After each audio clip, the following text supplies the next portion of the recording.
Ce qui se passe actuellement, de ce point de vue de la violence, de cette violence-là, je parle de cette violence spécifique, c'est quoi? C'est deux choses. Il y a les semeurs de haine et il y a les fabricants d'excuses. Les semeurs de haine, ce sont ceux qui ont inculqué à Mohamed Merah et qui a bien intégré la culture de la mort, la culture de la haine. La culture de la haine, c'est tout ce qui n'est pas salafiste, extrémiste, radical. C'est non seulement les chrétiens, les juifs, les musulmans, laïcs, ou dits apostats, dits incroyants, c'est tout le monde. Tous ceux qui ne suivent pas la charia du 7e siècle ou du 8e siècle sont déclarés des incroyants, des impies et des victimes désignées.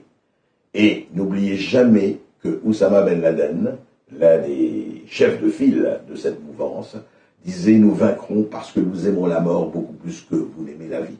Vous, Occident, dégénéré, absolument se vautrant dans ses plaisirs matérialistes, eh bien, c'est ça qui se passe. Il faut bien voir que c'est cette mouvance totalitaire qui a toujours existé, qui a existé chez nous dans l'Inquisition et dans les grands massacres du Moyen-Âge et d'après, qui a existé partout et qui existe aujourd'hui au nom d'Allah, parce qu'on détourne la religion, comme toujours, ou toutes les religions, pour perpétrer ces crimes.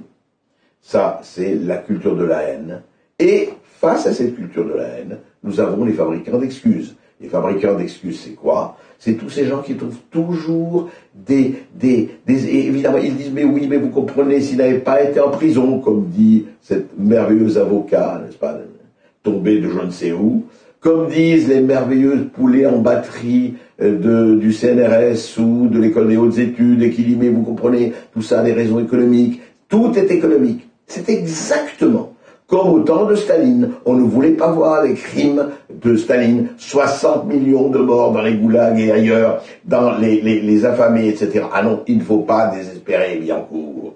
Et aujourd'hui, toute cette bonne pensée, bon bobo de la gauche molle vous disent il ne faut pas désespérer le 9-3, il ne faut pas désespérer la Seine-Saint-Denis.